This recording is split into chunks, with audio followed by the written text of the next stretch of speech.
This is the Dentons Government Contracts Academy inaugural presentation. This is a new series that we've put together for our clients and friends of the firm, and today we're going to talk about the state of government contracting in 2020. We're very pleased to connect today for this briefing, and we see familiar folks on the line today. We have a number of RSVPs that we look forward to, and also some new friends. Welcome, everybody. My name is Steve Masiello. I'm the practice group leader for the U.S. Government Contracts practice.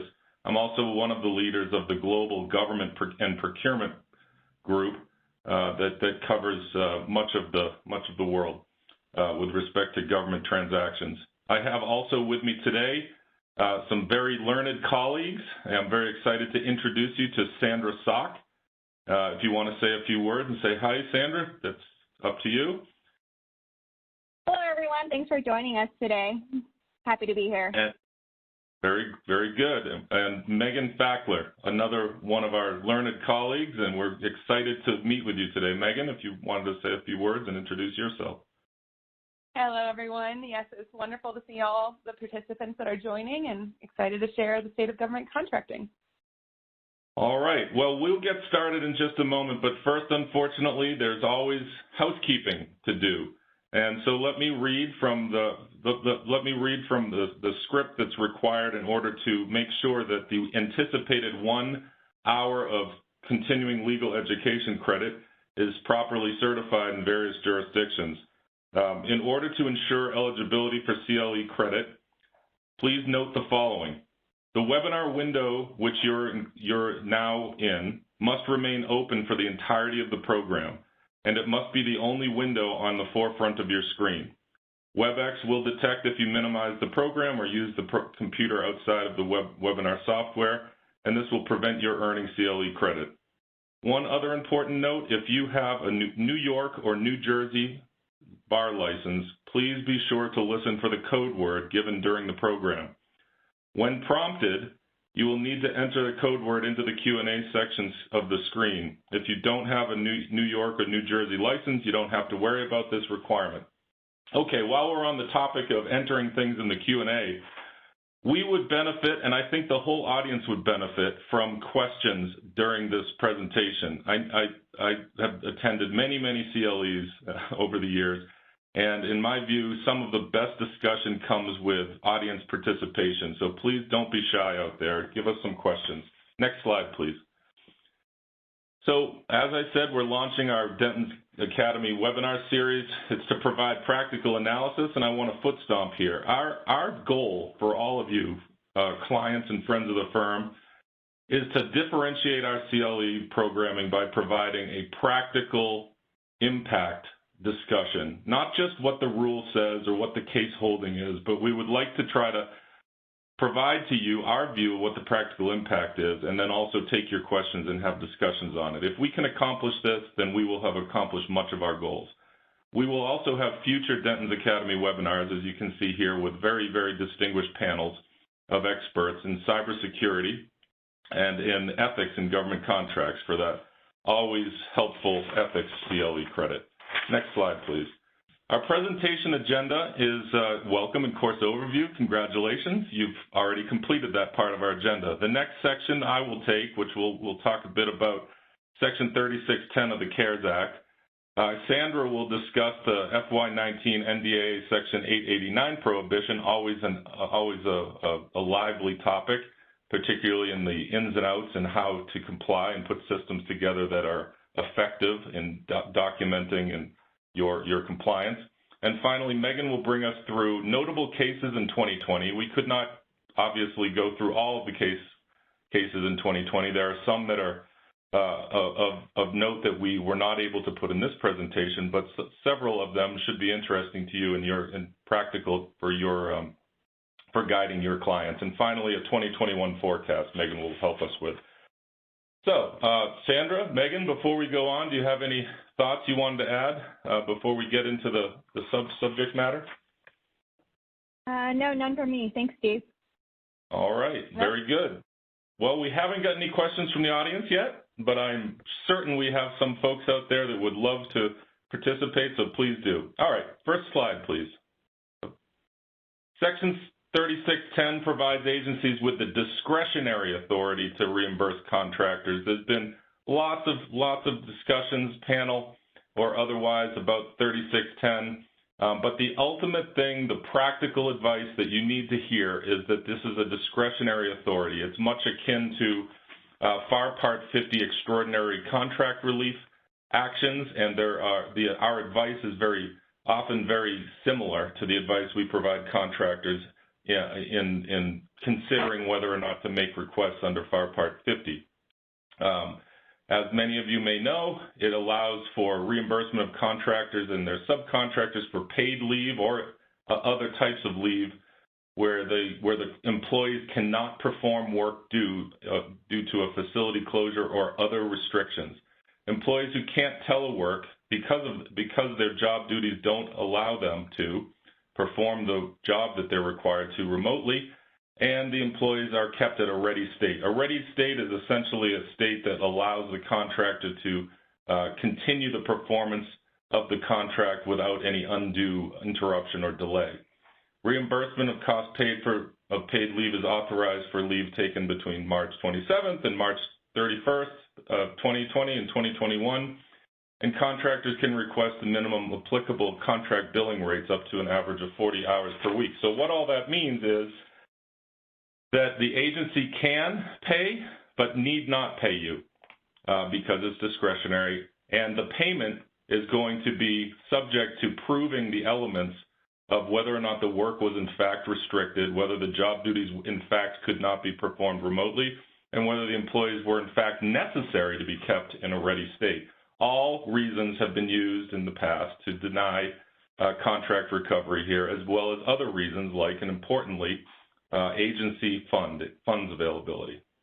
Megan, I noticed you've come back up on the screen. Yes, Steve, we just got a relevant question that would be helpful here. From Nick Shank, he asked, what documentation does a contractor need to receive charge costs related to Section 3610? That's a great question. The Act itself is covered by several, I'll call them interpretive memorandum. One, which is pretty instructive, is the OMB guidance. There's also other types of agency guidance and what is needed. But ultimately, what's needed is to show that you meet those three criteria I just talked about, and also that the payments required or requested for the particular employee are satisfactorily shown to have been incurred, number one, of course, and number two, that the rates in which those employees are being requested reimbursement for are no greater than the minimum applicable contract billing, and that has been interpreted by OMB and other agencies as forbidding any profit, but allowing some, in some cases, indirect cost, allocable indirect cost to that employee's work time. That is the primary documentation required. Hopefully that will help provide some additional detail. Next slide, please. Okay, this slide, I intended to talk about OMB guidance first, which I will do, but I think because the picture is in front of everybody, I want to do that first because everybody's going to wonder, what are these bar graphs all about? These bar graphs are taken from an audit, actually from data provided to the Federal Procurement Data Systems. And the information is unfortunately not particularly current. It's from back in July of 2020. But what it shows is what was at the time paid out and what was contemplated in the future to be paid. We don't have available information to say exactly what has actually been paid, but suffice it to say, at this time, it does not appear to be a significant amount of payments have occurred. You can see with DOD, as of July, there was approximately $18 million paid out, and as of September, at least requests up through September, there was a future cost associated with that of another $50 million. That's not an insignificant sum of money to my family and to many of you, but from the standpoint of the overall defense industrial base, that's a very, very small amount of rewards over the past year. As you can see, the NASA bar graph is even lower, DOE even lower. Okay, so what I would like to also mention is that the OMB asked contracting officers when considering requests to consider the following items. And I try not to read bullets as best that I can, but there really is not a better way to go through this. If you haven't had a chance already to look at the OMB guidance, this is what I'm going to try to do here is summarize the items that contracting officers will be looking for in your request if you intend to make one. First, contracting officers should consider whether reimbursement of paid leave to keep the contractor in a ready state is in the best interest of the government meeting current and future needs. So, like extraordinary contract relief, where the requirement is that the relief provided without consideration oftentimes, and that's the case here as well, has to be in national security interest. This has to be in the interest of the agency's best interest for current and future needs of the government, typically to have a going concern and to have a healthy program to continue to support the government's needs. Reimbursement shall be at contractor billing rates and shall not include profit or fees. Contracting officers should continue to maintain mission focus and evaluate Section 3610 in the broader context of all strategies to promote contractor resiliency. So in other words, like extraordinary contract relief in Part 50, contracting officers are supposed to consider other avenues that the contractor might have to recover. For example, legal claims. We'll talk about that in the next slide. Or other types of factors such as solvency of the contractor or contractor ability to perform or the possible delay or mitigation of costs, etc. The contracting officer is supposed to be mindful. So in other words, Section 3610, according to the OMB, is a matter of, for contracting officers, it doesn't say it outright, but it is essentially a discretionary matter of last resort, is the way one could read this. Next, be mindful of the challenges faced by small businesses. It doesn't come out and say this, but what you could interpret this as, if you were a contracting officer receiving this OMB guidance, is small businesses are more susceptible to long-term harm from staying available to work yet not being able to receive reimbursement because of COVID-19, and you should be more, you should look harder at potential recovery for small businesses. The next, contractors should work with the contractors to secure necessary documentation to support reimbursement. We had an excellent question earlier about what that documentation would entail, and that type of documentation should be carefully scrutinized by the CO. And finally, track the Section 3610 modifications to ensure that contractors do not double recover. That's the guidance that your COs that are implementing your contracts are getting. And at the bottom of this, it's my view that very much like FAR Part 50 extraordinary relief, a few things are clear. One is it's discretionary in the agency and it's subject to availability of funds. Two is that legal recourse is very unlikely, if not entirely precluded. So you can't force the agency to make these payments. And three, it's essentially a matter very similar to the FAR Part 50, where agencies will expect contractors to find other avenues of legal recourse under the contract to recover, or practical business steps to be taken to mitigate the harm of COVID-19 before considering full payment of every request. That's my conclusion. That's the practical advice that we are hoping to provide to our clients. Now, does that mean that you should not make a request? Absolutely not. Unlike FAR Part 50, where it requires contractors to explain whether or not they have legal recourse and whether they've abandoned it, and that's actually a factor in whether or not you're entitled to extraordinary relief and the reason why it's not requested all the time, this one does not.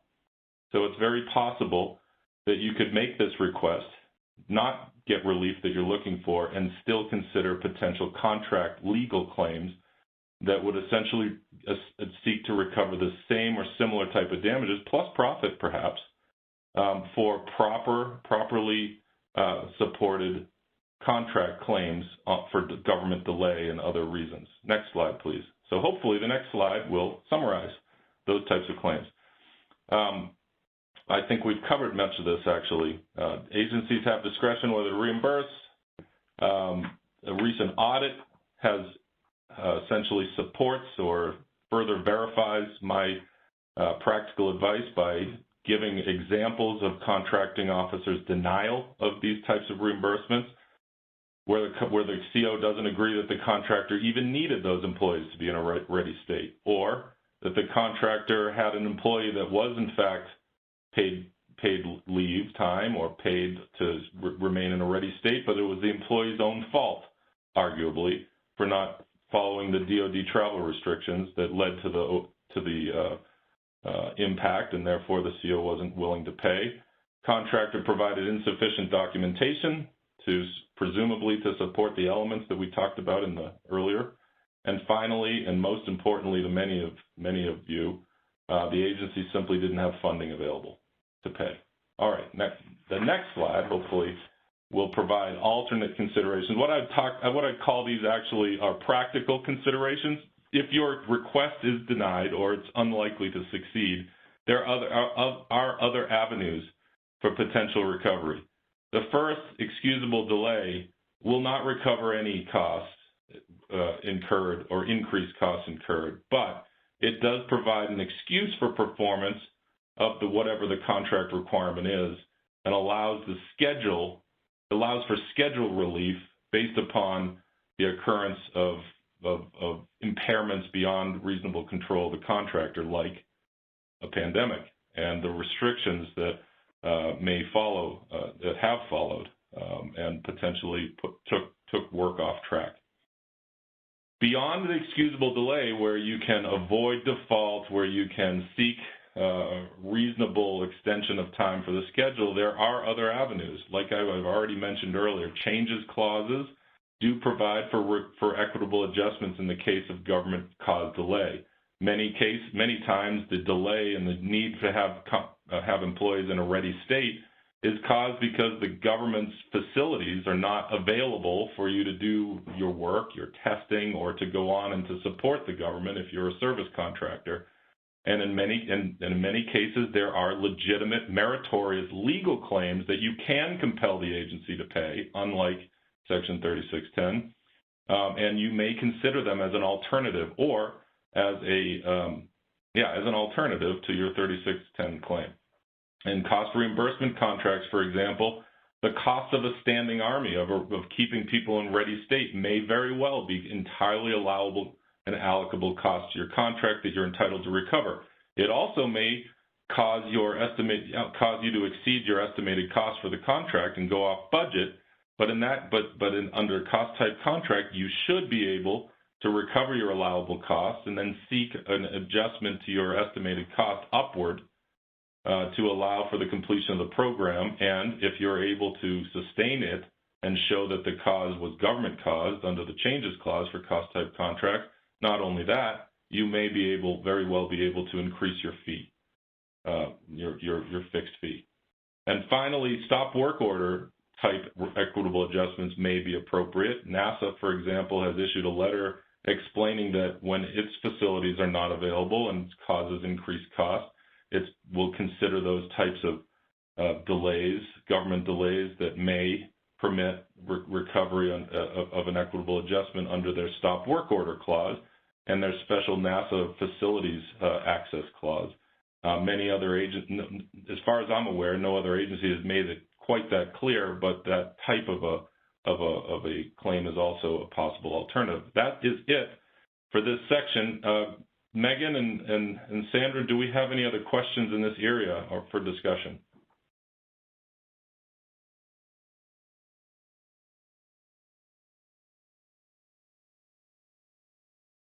We didn't get any more questions that expanded on what we were talking about specifically at this time, no. All right, well, folks, one thing that we always do in all of our webinars, this is a new series, but one thing we always do is we try to answer the questions you ask us during the live presentation, but if we're not able to do that, we will get back to you with an answer one way or another. So please don't be shy. If we missed you for this particular topic, go ahead and ask the question anyway, and we will get back to you. And with that, I'd like to turn it over to my colleague, Sandra Sock, to bring us through Section 889. All right, thanks, Steve. Hey, everyone. Thanks for taking the time to join us today. I'm going to be giving an overview of the Section 889 prohibition. And as we cover the topic in the next several minutes, I'm going to flag a few areas and issues that we've encountered when advising clients on 889 this past year. Next slide, please. Okay, as you may be painfully aware, the interim rule for Part A went into effect about a year and a half ago in August 2019. And we can simply think of Part A as the procuring prohibition. And what this means is the government is prohibited from entering into contracts to procure any equipment, system, or service that uses covered telecommunications equipment or services as a substantial or essential component of any system, or as a critical technology as part of any system, unless an exception or waiver applies. And the Part A prohibition is in the representation at the FAR clause listed here, 52-204-24D1. And under that clause, a contractor is required to represent before award whether it will or will not provide covered telecommunications equipment or services to the agency. And just note that a will representation means that you must provide the additional disclosure information in that same FAR representation clause, but a different paragraph, and that's at E1. And also note that Part A must be flowed down to your subcontractors and suppliers. Next slide, please. So the interim rule for Part B went into effect a year after Part A, and arguably, I personally think is part of 889 that has created a larger headache and disruption and chaos for the industry. And that's because Part B prohibits the government from entering into contract with an entity that uses any equipment, system, or service that uses covered telecommunications equipment or services as a substantial or essential component of any system, or as a critical technology as part of any system, unless an exception or waiver applies. And keep in mind that this prohibition is going to apply regardless of whether the use is in connection with performing a federal government contract. And similar to Part A, Part B's prohibition is in the representation at FAR 52-204-24D2, and it requires the contractor to conduct what's called a reasonable inquiry, which we're going to briefly go over in a minute. And it also represents whether it does or does not use covered telecommunications equipment or services, or use any equipment, system, or service that uses covered telecommunications equipment or services. And like Part A does representation means that you must provide additional disclosure information required in paragraph E2. And I just wanted to point out that you may notice that in responding to the representations for both parts, the provisions don't really invite contractors to take into account whether the prohibited technology is a substantial or essential component or critical technology or is subject to an exception or waiver. Steve, I see that you turned your video on. Yes, Sandra, we have a great question from Mark Radin. Thank you, Mark. It's late. I think it's later on in the slides, but it probably would help folks to understand what are covered telecommunication equipment. What is the definition of that term at this point? So the definition is in the FAR, one of the FAR provisions that's going to be covered in the next slide here, but it's essentially what's called, it covers 5 Chinese companies, Huawei, ZTE, I'm forgetting the other 3, but it's equipment and services that are produced by these companies that have been designated by Congress as being a threat to national security. Fantastic, thank you. All right, so to continue, it seems that based on the structure of the representation clauses alone, that determination is going to be determined by the agency once the contractor gives an affirmative representation. But I do want to say, all that said, we are aware of some folks in industry who have taken a less conservative approach and have been determining for themselves over this past year whether the prohibited equipment or service is a substantial or essential component, or it's critical technology, or qualifies for an exception. And unlike Part A, the interim rule does not require contractors to flow down Part B to subcontractors and suppliers, because it's really intended to apply only at the prime contractor level. But I will emphasize that the interim rule also provides that prime contractors should examine their relationships with subcontractors and suppliers.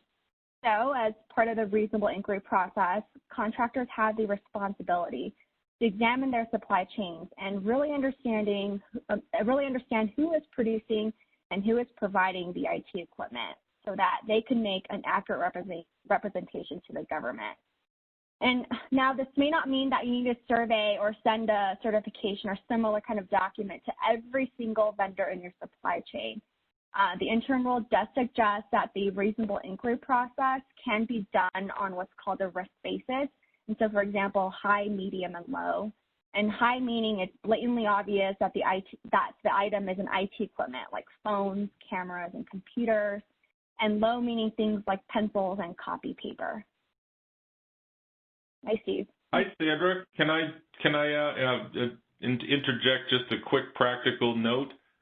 What is the significance of the reasonable inquiry and the representation that's required by the contractors? Just from a practical sense, what kind of potential liability awaits contractors that make those representations without going through the risk-based approach or some other approach of reasonable inquiry?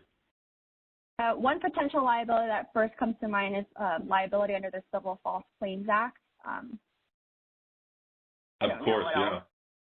No, I think that's the primary issue and the practical issue of why this is so critical for contractors to have a very, very close eye on this requirement, and a team put together to make sure that the representations made at every contract are accurate and supported by reasonable inquiry that you can demonstrate. Because of the fraud potential, the false certification potential, and just simply losing the contract potential as well. You're absolutely right. Just a final note on Part B here. I just wanted to let you know that Part B's application to only prime contractors, that could change in the final rule that's set to come out later this summer, and that potentially it could be expanded to include affiliates, parents, and subsidiaries of the prime contractor. All right, next slide, please. So let's talk about terminology, exceptions, and waivers. I'm not going to read the definitions in verbatim today because they're quite long, but the terms listed here, which are covered telecommunications equipment or services, aka the 5 prohibited Chinese technology companies, substantial or essential component, critical technology, and reasonable inquiry, as well as many other terms related to the exceptions, are at FAR 52-204-25A. And you'll see that that FAR provision includes a lot of definitions for many terms, but it unfortunately does not include one for the term use. And this honestly has caused a lot of confusion and uncertainty for the industry over the past year, and especially more so for contracts who are trying to develop good compliance programs and make accurate representations for Part B to the government. And comments from the industry have certainly asked the government to clarify the term use, but it's unclear whether the FAR Council will do so in the final rule.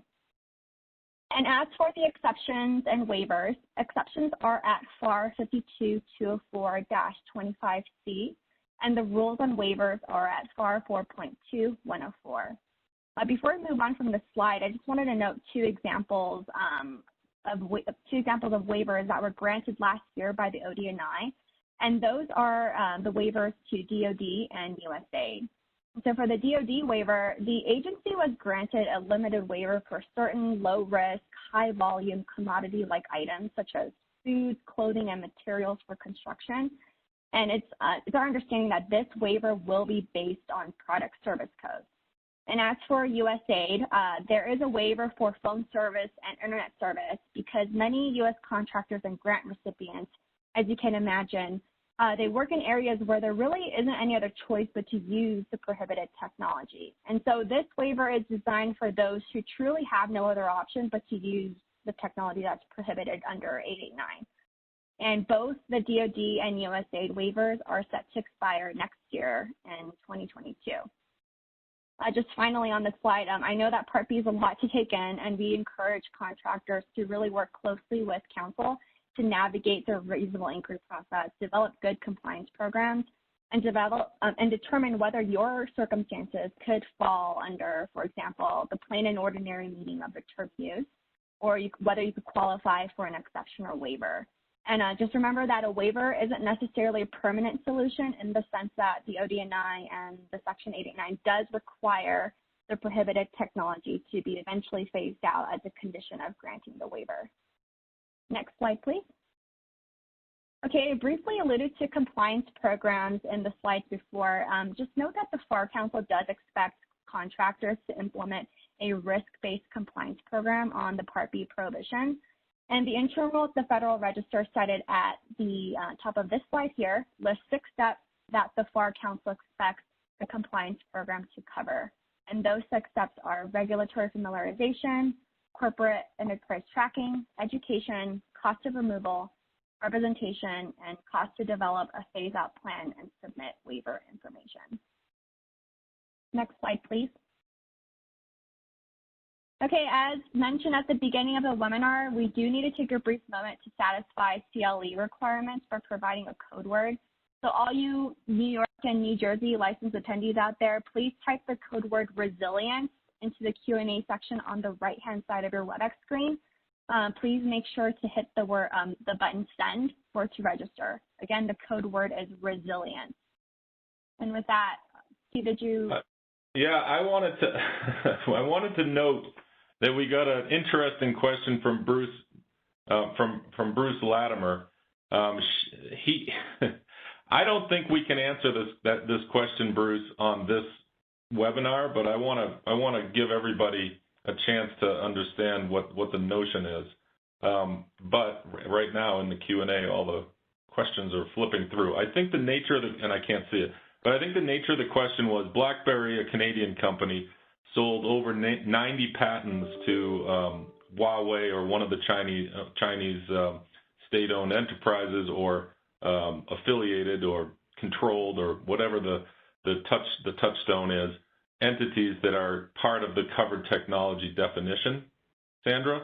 And the question is, if they were to implement that Canadian technology and those patents, would there be a disagreement, or would there be a potential that the Huawei technology was not in fact Chinese technology but Canadian technology? I don't know the answer, and I'm a little afraid. I think it's an excellent, interesting question on challenging the rule, but I'm not sure we have an answer for that right now. No, I totally agree. I think that's a really good question. I frankly don't know the answer to that off the top of my head. I think it's going to take a little bit of researching, thinking, and mulling over to come up with a really solid, legally sound answer. But Bruce, keep asking those questions. They get us thinking. I imagine, and they would have us go back to the drawing board and take a closer look at the definition of covered telecommunications. So thank you. All right, and with that, I'll turn it over to my colleague Megan, who has some great information on cases from 2020. Thank you. Thank you, Sandra. And everyone in New York, New Jersey, I'm about to change the slide, so just make sure you put in there resilience, the code word resilience. All right, so we're going to turn to our 2020 case update covering high points and impacts of top 2020 cases. Our first one is a pretty popular case. It's a Boeing case that was out of the Federal Circuit, and it covered cost-principal conflicts. And so in this case, Boeing had made 8 unilateral simultaneous changes to its cost accounting practices, which some resulted in increased costs, some decreased costs to the government, but the net effect resulted in a decreased cost to the Department of Defense. relying on FAR 3606, the government refused to offset those costs. But Boeing argued that it did not owe the Department of Defense because there's no aggregate increased costs, relying on different principles, specifically 41 U.S.C. 1503 and FAR 52230-6, which both state that the government may not recover costs greater than the aggregate increased costs. So this went before the the Court of Federal Claims, which actually didn't even reach the merits. They decided the case on procedural grounds, dismissing it, saying that the government, or that Boeing, waived its challenge to FAR 3606 by entering into the contract and not disputing the clause before entering into the contract, and also stating that it did not have jurisdiction over the illegal exaction claim. However, the Federal Circuit reversed the Court of Federal Claims, stating that that Boeing did not waive their argument because there was no way that they could have gotten a pre-award objection would have been futile, and also stating that there was jurisdiction to cover the illegal exaction claim. So it has been remanded back to the Court of Federal Claims, and we now are hoping that the Court of Federal Claims will reach the merits of this case and go after whether the question about whether FAR 3606 and other provisions conflict and whether there's any resolution to that. So the biggest thing is that it's still, FAR 3606 is still the law, but we're hoping to get a little bit more explanation on that when the Court of Federal Claims hears this case again. Steve, yes. Hi, Megan. I'm sorry, I can't help myself but to talk about cost accounting, as you know. So I'm going to ask a question, have a comment on this one.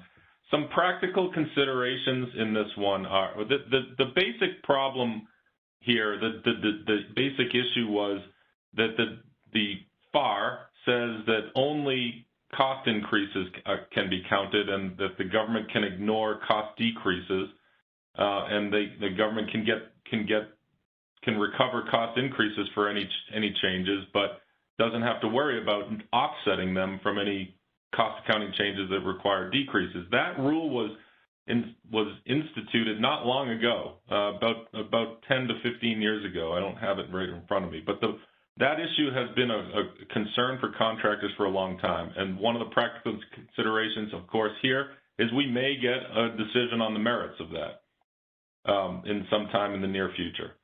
But other practical considerations of this case, which are interesting, is the government's nature. The way that government often defends many types of cases, not just this type of case, is to argue a couple of things. One is, we don't care. We don't care if the regulation or our action violated a statute, because you don't have jurisdiction to bring our violation of the statute to the Court of Federal Claims, because the statute that you're citing is not, quote unquote, money mandating, and therefore you can't have a separate cause of action.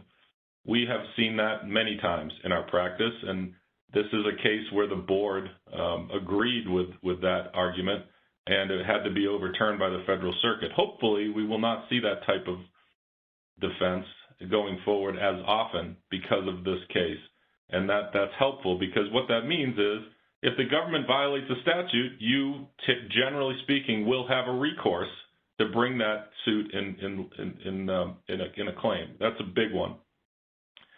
And finally, the argument that you have waived your contract violation that the government's made, or the illegal term in the contract, because you should have brought a bid protest, was actually part of jurisprudence for some time. There's the cases that the government cited here were cases that they were construing very broadly beyond the bid protest context to say that if a contractor sees something wrong with a contract term, they have to bring that violation in a bid protest or forever lose their right to do so. In this case, thankfully, I hope, puts an end to that type of a government defense, which basically is saying that, you have to bring a bid protest to challenge this illegal term, or you lose your right to do so.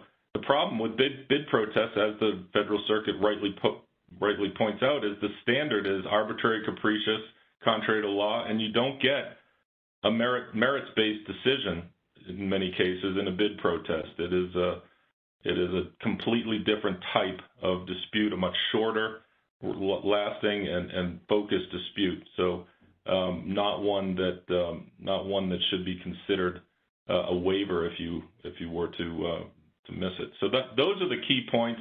I think you covered them all, but I just want to foot stomp it again because of the practical impact also this case may have. Yes, thank you, Steve. I appreciate that. All right, so we're going to the next case, which is a Pernix case that was before the CBCA, and it's particularly relevant in this time because it also dealt with a pandemic-type situation. So this was a firm fixed-price contract where Pernix was performing in Sierra Leone when there was an Ebola outbreak, and the World Health Organization declared an international public health emergency. Pernix reached out to the Department of State to ask for guidance on what to do, but the Department of State refused to provide any guidance, saying that it was the contractor's duty to decide how to proceed. So under that, Pernix decided to shut down the project, they evacuated, and they took all these precautions. And then when returning to work, they procured additional medical services to protect the employees, and they charged those additional medical services costs to the firm fixed price contract. And they also asked for a revised schedule. The government did accept the revised schedule and issued a modification, but they denied the claim for additional costs. So the board went ahead and agreed that with the government, stating that Pernix, because of the firm fixed price contract, that risk of those additional increased costs was placed purely on Pernix in this situation because the government did not direct that they incur those additional costs. So Pernix was able to get an extension on their schedule, as we talked about earlier, Steve did with Section 3610. Excusable delay clause gives you additional time for performance, but it does not grant any authority for additional costs. And so the practical impact of this in this current climate of COVID-19 is that contractors performing under firm fixed price contracts, you may face similar issues where for PPE, additional costs for medical services, unless the government directed those additional increased costs, it is going to be difficult to recover those. So you should try before incurring those costs to ask for direction from the government and see if they will okay them or direct that you incur those costs. And then also, as we said, contractors may be able to recover for additional costs under the changes clause, again, if it's directed by the government. That's key here. In our next case, the Trade West case that was before the ASBCA was more of a procedural matter. And in this situation, Trade West was appealing a final decision denying its changes claim for work performed under the contract and rejected by the government. And the highlighted thing here is that the government argued Trade West failed to provide timely notice under the changes clause. However, the board decided in favor of Trade West. It rejected that, it did agree that Trade West did not provide timely notice under the changes clause. However, because the delay in notice did not prejudice the government, the board allowed denied the government's argument that they did not provide timely notice and allowed the contractor, Trade West, to proceed with their claim. The board also noted that the government waived, so it's another waiver, but on the government side, the government waived their objection to contractors' failure to provide notice by failing to raise the objection either in their final decision or in their affirmative defense and appeal. The practical impacts and the keynotes for this case is that contractors be aware of your time limits prescribed in your request and when you're requesting changes under your contract. However, if you don't meet those, if you fail to provide notice within that time frame, you can overcome it by showing that the government would not be prejudiced or if the government fails to raise it. However, to be safe, try and make sure you provide notice within that time frame provided underneath the contract. In our second Boeing case, a different Boeing case, this is a Federal Circuit case as well, and it's a very important case regarding restricting third-party rights in technical data. So under clause section or the 7013 subsection F clause that gives us the details of how it prohibits the notice, or it provides the requirements for contractors with regards to technical data rights.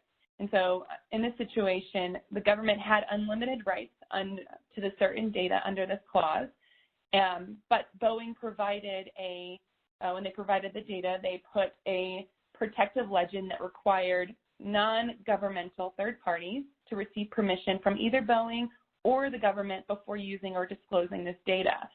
However, the government rejected this legend, saying that it restricted their own rights.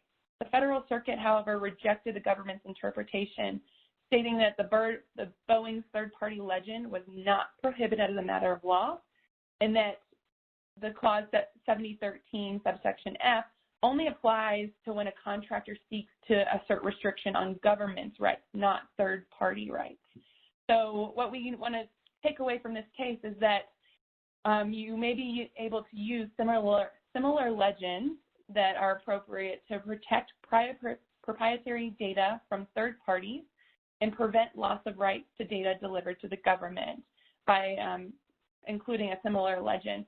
However, these restrictive markings must not restrict the government's right to the data, and that's the key here, because this case has been remanded back to the ASPCA for the board to determine if Boeing's legend impermissibly restricted the government's rights in the company's technical data.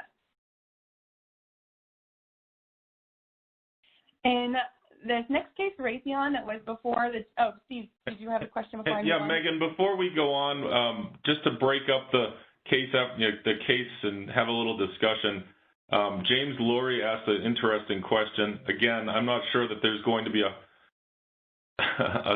clear answer that we can develop during this webinar, but it's an interesting thought experiment. He asked whether there's recourse or cause of action against the United States for issuing an unfunded unilateral modification to the contractor in violation of the Anti-Deficiency Act. That act basically says that the acts of the government representative done without appropriations supporting that action are void. And I guess this goes back to the first Boeing case. It's very common for the government to say, James, that the contractor is not permitted to bring a claim based upon a government's violation of a statute, because that statute doesn't mandate any money be paid to the contractor, even if it's under a contract claim. And that, hopefully, again, like I said, I've seen that defense many times. It's unfortunate, but hopefully that Boeing case finally puts an end to it, or at least diminishes that argument. But I think in this case, there's a separate question as to whether the Anti-Deficiency Act is intended to protect contractors or not, or whether it's an internal government housekeeping. My view is it's intended to protect contractors, and even if it's not, as a practical necessity, it must be considered, because the actions of the contracting officer without money, without anti-deficient actions, are void as a matter of law. So I don't know the answer to the question. I'm not going to say that I know now. I think it's a question that needs to be reviewed and developed, develop a claim around it and make sure the law is proper and supportable. But it seems to me that there is at least one of the defenses that often the government brings would be inapplicable. And the second defense, where the government would argue it's not intended to protect contracts and contractors can't rely on it in order to bring a contract claim, would seem suspect to me, given that the CO, if it is in fact true, did not have supporting appropriations, their action would not be valid. So anyway, Megan, I wanted to make sure that got out there. I think James' question is intriguing and really interesting for all of our group to really consider. What are your thoughts? Oh, we're getting a lot of thought-provoking questions, so that I appreciate what you had to offer, Steve. So thank you for chiming in on that.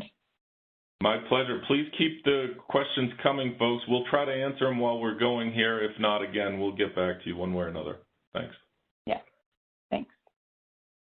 So in our next case, this is one that Steve might also want to jump in on, his particular personal his knowledge of this case. And so this was before the district court in Utah, and it's an FCA. It's the first of our 2 FCA cases where a relator initiated a reverse FCA action against his employer for allegedly retaining money owed to the government under a firm fixed price contract. And so the background facts for this are that the firm fixed price contract, there were some uncertainties as to some of the prices to create this Maverick missile. And so parties put in negotiated a downward adjustment clause, which established an estimated not to exceed amount for 4 major subcontractors under the contract. And once the subcontractors submitted their prices, Raytheon was to notify the government of all the purchase orders, and if it came below the not to exceed amount, then the government would seek a downward adjustment on that overall price. So the government did end up sending an email with its position on the matter stating that a downward adjustment to the contract price was needed. However, Raytheon took a wait-and-see approach, and there was no further communication regarding this downward adjustment for 6 years until the relator brought this FCA action. And the relator asserted that after this email, Raytheon improperly took a wait-and-see approach, and that gave rise to this FCA action. However, the court ruled in favor of Raytheon and granted their motion to dismiss, stating that the relator failed to prove elements of the reverse FCA claim, primarily that the relator failed to prove that Raytheon was had a duty to pay, and that this email was not enough to create a duty to pay such that there could be FCA liability. So this practical impact here is that an unresolved contract dispute likely is not plausible basis for a reverse FCA action. And so that's the key here that the court kind of looked at, was that the contracting officer's final decision would be an example of a more firm action by the government that would have created an obligation by Raytheon to pay, but that did not occur here. So they dismissed the action. Steve, if you wanted to jump in on that one, I don't know if you wanted to add anything on that. But I'll move on to our last case. It is our second FCA case as well. Oh, Steve, did you want to talk about that one? No, I just really just the point is that relators and their counsel can make arguments that a failure to pay back the government is fraud or a reverse false claim, and that the case provides some help in that area. I guess from a practical consideration, contract counsel out there want to make sure that they understand what obligations are to pay back and to make sure that they are properly disposed of, and what issues are just bona fide disputes between their customer and themselves over what is owed. That's the practical advice. Yeah. It seems that the court saw this email as a negotiation, a continuum of negotiation, not imposing a duty to pay immediately. Right. In our last case, this is another FCA action dealing with, it's an FCA action decided by the 7th Circuit. And this case is important because the 7th Circuit sets out a new standard for whether to permit the Justice Department to dismiss a whistleblower FCA case. This creates a third split in the circuit. And so we have, in the 9th Circuit, the standard for Department of Justice being able to dismiss an FCA case brought by a third party, a whistleblower. They have to show that dismissal serves a valid government purpose. And the Department of Justice in the D.C. Circuit has to just show they have unfettered discretion to dismiss. So it's more broad power. In the 7th Circuit, they go a little bit different, and they kind of expand this power in a different way, in that they read the False Claims Act as requiring the government to first intervene before exercising any right under their powers to be able to dismiss a case like this. So the 7th Circuit did something interesting where they just read into the government's motion to dismiss this case that they were also doing a motion to intervene and then to dismiss, and that's how they were able to go about dismissing this case. So The practical impact of this case is that it just widens the standards that previously existed on government dismissal of FCA claims and creates uncertainty that we're hoping that the Supreme Court will hopefully step in and resolve this uncertainty in the future. So that is something to be on the lookout for. Go ahead. Hey, Megan, let's have another intermission before we go on. Go ahead to the next slide. Okay. We had a number of fantastic questions from the audience. One, for example, from Quincy Stott was, what are the best practices to address additional markings on unlimited rights technical data? Quincy, we'll get back to you on that. We had some other really great input from James back on his question, from Larry Lohman, from Tom Rao, all excellent questions, and we will get back to you. I don't think we have the time right now to address all of them. They're very sophisticated questions that we probably will need to get back to you directly on. But thank you. Thank you, Megan. Keep going. Yes. Thank you, everyone. So we'll go to the last portion of our session. Is going just a review over important things that we're looking out for in 2021. And we've listed 4 different things. Obviously, there's a lot more out there that's going to be happening, but these are some things that we particularly saw that were of importance to note. And so for the first one, everything seems to be surrounding COVID-19, and so in the relief legislation that comes with it. And so there's going to be, because of the increased government spending and providing relief under COVID-19, there is likely to be a significant increase in FCA litigation that we'll keep our eyes out for and see if there's any different changes in the FCA litigation that will help clear up something like our government dismissal standard that we talked about in our last case. The second thing is related to the Combating Race and Sex Stereotyping executive order that we all probably are very familiar with. It created a good bit of confusion, and primarily it's Section 4 that related to government federal contractors. It stated that they could not use divisive concepts, something like unconscious bias training, in their diversity and inclusion training, and it prohibited that, and also established a hotline for employees to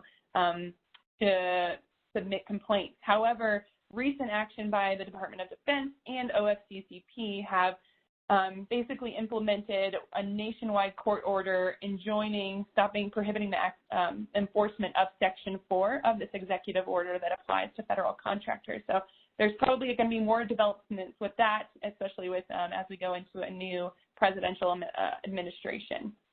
And the new NDAA for FY 2021 has come out. So there's just key things we want to be looking out for, especially related to the business systems, regarding contractor business systems. And that's a little thing we can say now also is Dentons is going to be releasing an update to the business systems guide soon. And so that is something that will be coming out, and we'll be addressing these new changes. We hope to be addressing these new changes. Lastly is moving into our cybersecurity regulatory framework that has come out. We are doing a March 4th Dentons Academy webinar. So this thing in March 4th is going to cover our cybersecurity clauses and the practical tips that you might need to follow for that. So I just want to highlight that. And that is it. So Steve, if you want closing remarks or any more comments, I would appreciate from either you or Sandra. Do we have another slide, a last slide? I don't recall. Questions and then this. I guess I would like to thank everybody.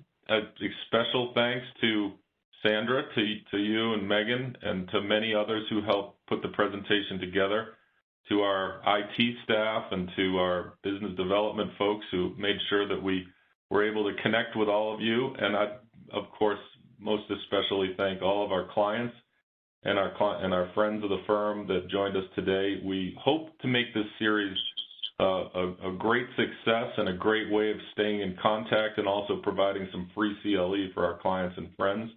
If you have suggestions of additional topics, if you have suggestions on how we can improve this forum, please go ahead and send them to any of us, to me or to Megan, Sandra, et cetera, we will take them very seriously and try to implement as many of them as we can. But thank you all. Have a wonderful day. Megan, Sandra, thank you so much.